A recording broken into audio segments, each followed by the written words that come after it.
guys. Welcome back to the Holy Shiftball podcast, the show where we get real about raising your frequency and vibration, one cosmic giggle at a time. I'm Bethany, your energetic bestie, alongside my fabulous co-host, Sharon. Hi, Sharon.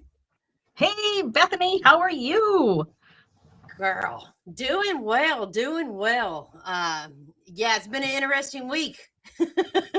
Well, from the sounds of things, you had a monumental holy shiftballs moment. So, can you tell us about that? Oh my gosh, Sharon. My holy shiftball moment this week was I got to witness how fast sugar can go to shit. What? Yes, I was able to be a first responder to my father. Yes, I successfully administered the Heimlich maneuver and helped save his life. Absolutely wild, Sharon. Absolutely. One moment I'm just in life, kind of thriving and vibing. The next moment, I'm in the weeds. Absolutely just shout out to all of the first responders. It just blows my mind. Um, just the pure presence and energy in what it takes to save a person's life. But I can say that my heart valves are definitely clear and free and full. They're flowing at full capacity right now. Well, shout out to you. Oh my God, kudos to you for keeping your head space, for staying calm, staying present, staying focused, and being able to save your father's life. Like, kudos to you. That's amazing, Bethany.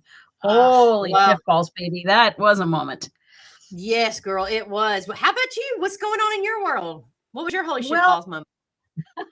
I've had a few of them this week, but what I'm learning is to stay in the present moment. And, it sounds so peaceful until life actually happens. And then it takes the peace right the hell out of it. Because honestly, nothing tests your enlightenment more than trying to be present while things that you have no control over are falling apart. But the real magic of being present isn't about, um, meditating on a mountain and chanting, mantras and doing all that shit that we're led to believe. It's more like choosing just to breathe through the chaos, catching yourself spiraling and saying, no, no, no, no, no, come back to here, to the now, be present. And being present doesn't mean life gets calmer. No, no. It means you get calmer while life continues to throw plot twists like it's writing the season finale of Beverly Hills Housewives. I mean, holy shit. And the real truth is that when you stay in the present moment, even the messy one, the confusing one, the why is this happening one, you stop fighting reality and you start handling it. Not because it's easy, not because it's the only, but not because it's easy, but it's because it's the only place your power actually exists. Power doesn't exist in yesterday, nor in tomorrow. It exists right in the here, right in the now. And that's presence. That's grounding. And honestly, some days that's enlightenment enough. Wow, Sharon, that's pretty impactful. You know what, girl? Speaking of enlightenment, who do we have on the show today? Well, speaking of speaking, we have that's a great question, Bethany. We have speaker Jill. You ever been told just stay positive when your whole life's on fire? Yeah, us too.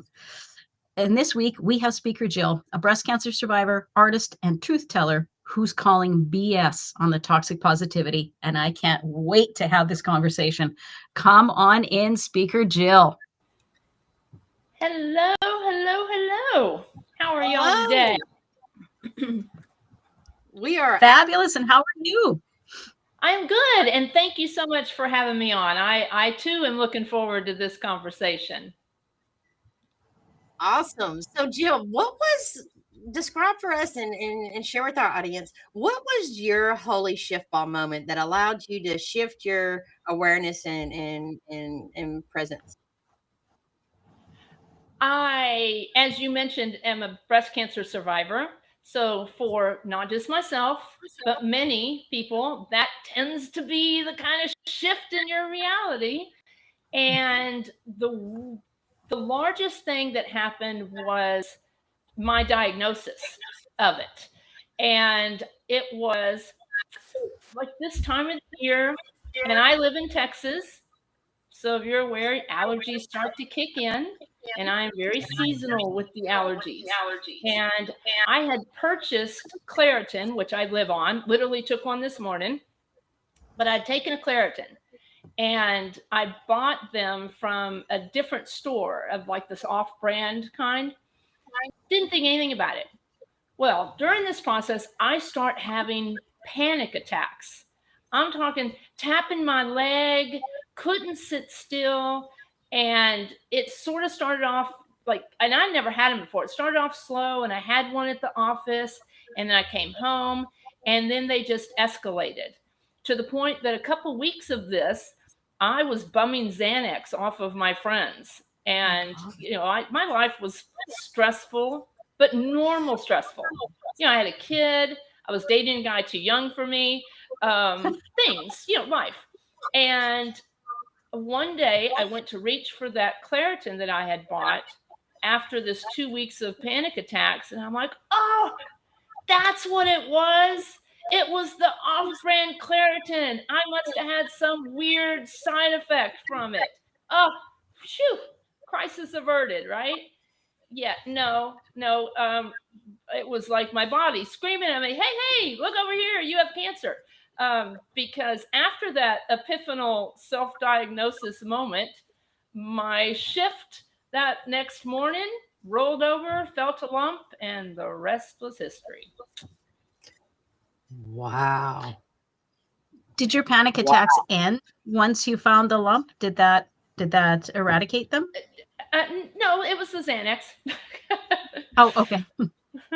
It was a way, I guess, and again, there's no greater, medical resource than Google MD, right? So I just assumed that, that I was just like overly stressed, getting older. Well, and I was turning, I was 40, and so I was like, okay, maybe I'm just not able to handle the stress like I used to. But no, it just, they kind of faded. And then within days was when I felt the lump. And I had lost my mother from it. So I completely panicked. And yeah. And then and handled the rest of it pretty much about the same. Can you walk us through your healing journey from the awareness of the breast cancer to the diagnosis and to how you got to the most healed version of yourself today?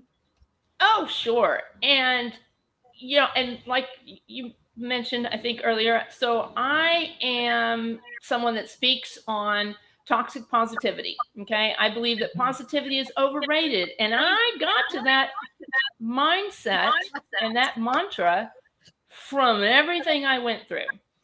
I guess the way it started is I was having a midlife-ish crisis, and I started dating this guy that was like a whole person that could drive younger than me, which was great at the time. But Go Jill. Yeah, it was great. Well, it was good. Well, it was good. But unfortunately, there's good with the bad. He ended up being kind of a crazy, psychotic, abusive alcoholic. But well, you get what you get. So that was what I was. Yeah, really, right? That's what I was dating. So that's who I was with when the panic attacks started. And of course, somebody of that age bracket's not really prepared or set up to deal with somebody going through breast cancer.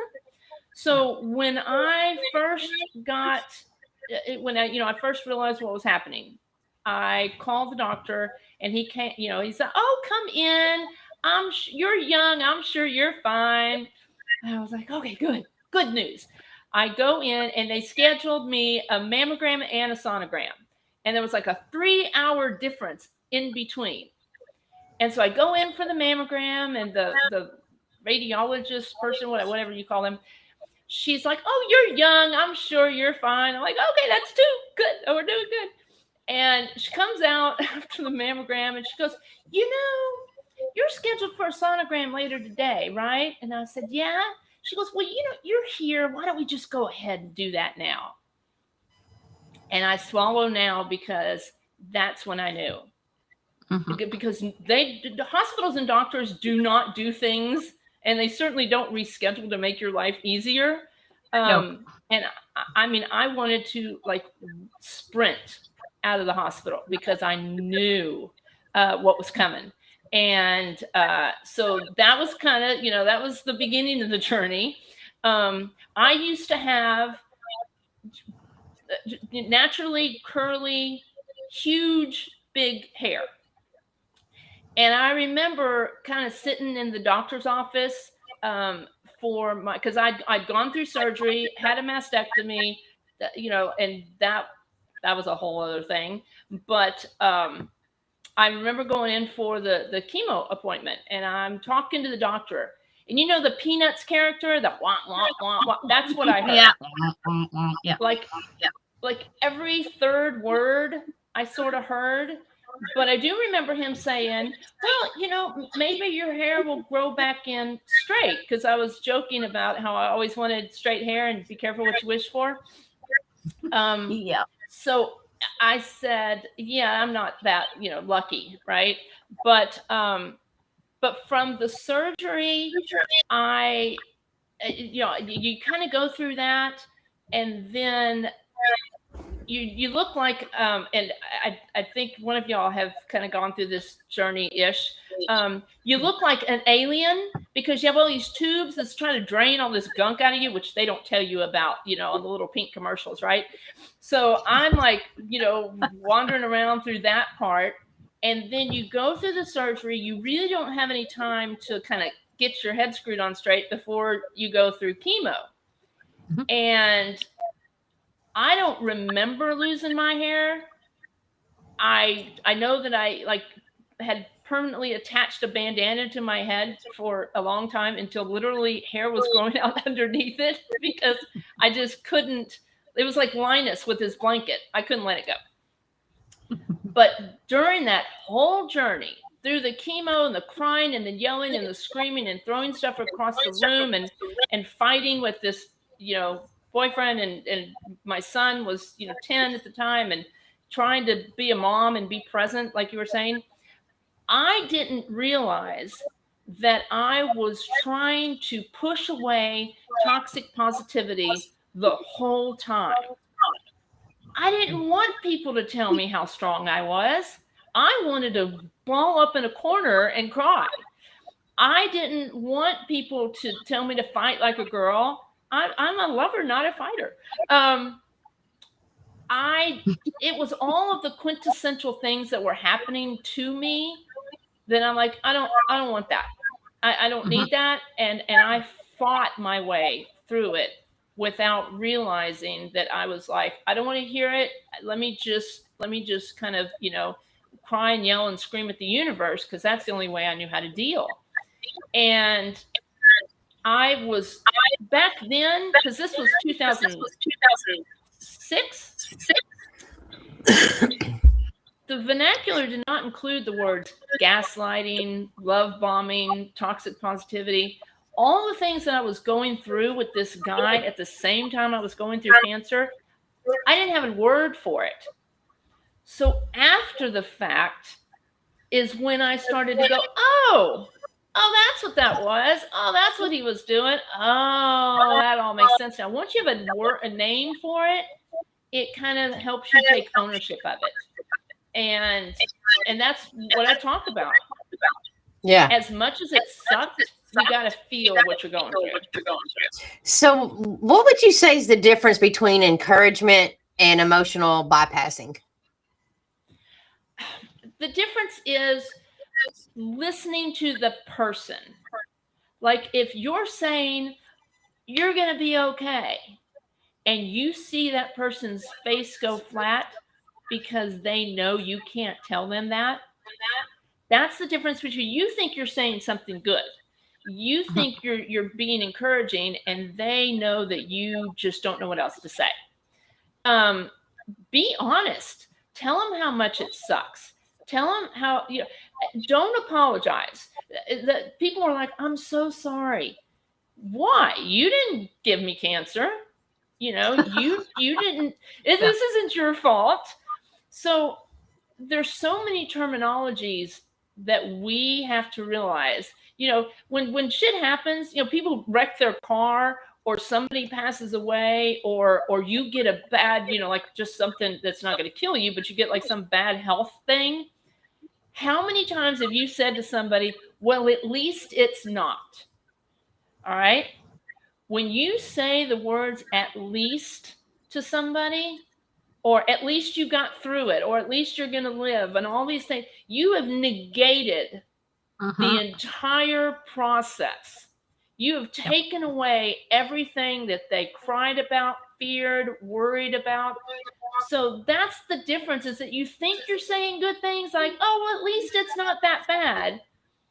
It's just, there's a terminology of, there's a better way to say it. So instead of that, you can just say, I can't believe you got through that. Thank God, you know, or what.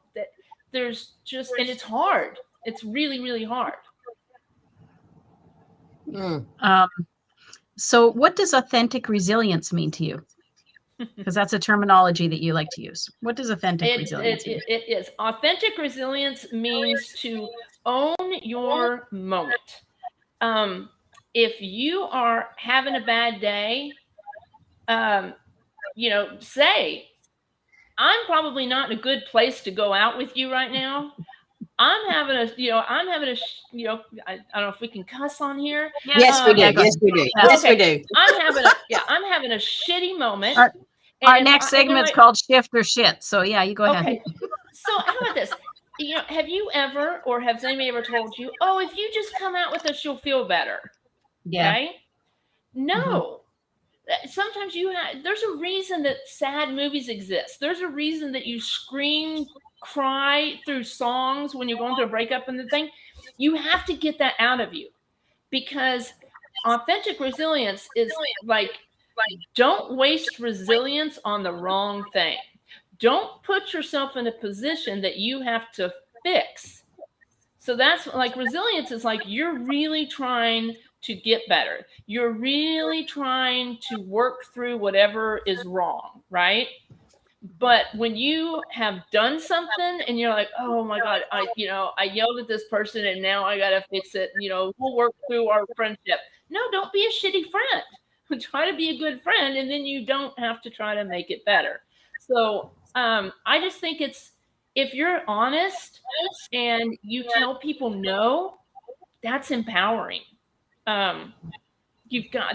Resilience is when you are fighting things that need to be fought, and not making bad decisions and having to, you know, create something to fix it.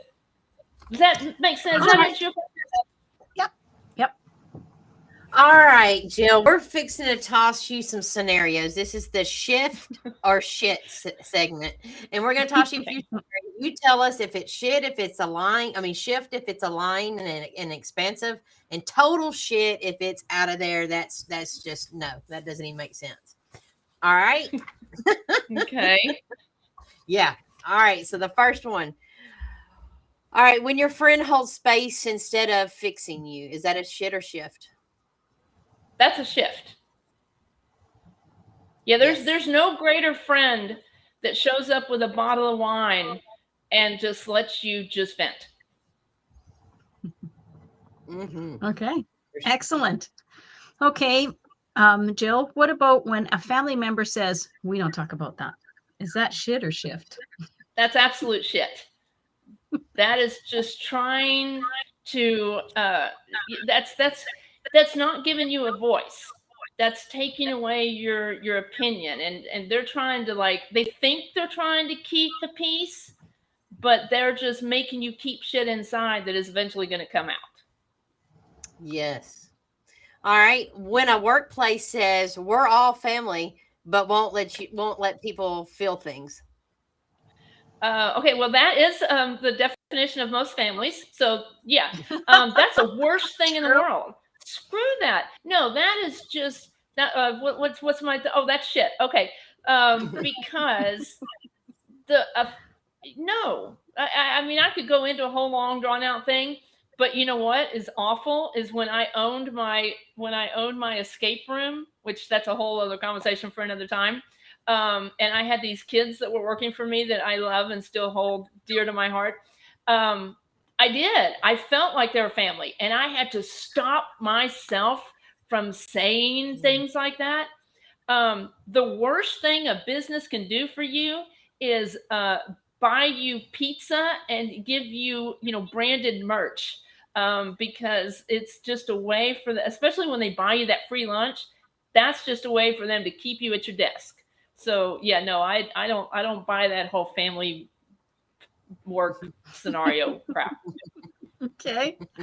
All right. One more. Humor helps healing, but is laughing at your own meltdown a real breakthrough or just emotional shit wrapped in sarcasm? Ooh. Okay. So, as somebody that laughs at myself, I think there's a fine line in all this toxic positivity shit. There's this teeny tiny line that some places are kind of, it's dusted away and you can kind of bounce back and forth. You can't hide what you're feeling with sarcasm, but sarcasm is very empowering. It's fun. But you've got to be able to know when it's appropriate. And there is clearly a lot of shit that I went through, that I can go back and laugh at now. That was not funny at the time. That I was sarcastic about because I was angry. Yeah. Yeah. I've got a good one. A friend who says, I don't know what to say, but I'm here with you. Oh, that 100%. That is the most honest, and that's the best thing you could ever say to anybody is, I don't know what to say, because who does? I mean, we really aren't built to deal with catastrophes and crises and loss and stress. And sometimes there just aren't words. So yeah, no, 100%. Yeah. Just again, show up with the wine. Yeah, again, with wine. That statement makes a lot better impact when you have wine and a sad movie. So yeah. Yeah. Yep. Well, Jill, thank you so much for coming on. This has been wonderful. We really enjoyed having you and the wisdom. And as Ron says, ice cream too. Make sure you bring the ice cream. Don't forget the ice cream. Good job, and Ron. Jill, where if any one of our audience members would like to contact you, talk with you, what would be one place or several places that they can do that? Oh, absolutely. So you can find me at Speaker Jill. Basically every social media there is out there. I also, if you want to reach out to me directly on my website, it is positivityisoverrated.com. Oh, I have a book. Can I show you my book cover? Yes, absolutely. I have a book. This is my Positivity is Overrated book, and that is on Amazon. And it has a way for you to work through things. There's sheets where I give you a prompt, and it's kind of 10 tips of a way for you to ditch toxic positivity and own your emotions. So I'm everywhere. Just look for me, and I would be glad to share what I know. That's amazing, Jill. Thank you so much for being here today, and we hope to talk to you soon. Thank you. Absolutely. Thank you all. This is fun. Take care. Wow. That was pretty enlightening. Toxic positivity. You be the judge. Are you do you agree with Jill? Do you want to take it a little bit deeper? What are your thoughts on toxic positivity? I'm not here to say that's right or that's wrong. Just is. It's just for me, I'm with you on it with the presence and just showing up in that presence and allowing for whatever. Sometimes I feel like I can be overly positive, but you know what? This is my field. This is my frequency. This is what I choose to ooze out. So Sharon, who do we have on the show next week? Next week we have Jacqueline Jerzak. She's a 2-time cancer survivor, speaker, and author of the book breaking the silence. She healed 2 completely different ways and is now bringing her perspective into other communities. She believes healing does not have to be cookie cutter. Life is meant to be lived, and we were born to have fun. So I'm really looking forward to that. Well, yeah, Jackson should be a lot of fun. Amazing. Well, Sharon, until next time, and remember, when life kicks you in the balls, be sure to tune in to the Holy Shiftball podcast. We'll see you soon. Bye-bye.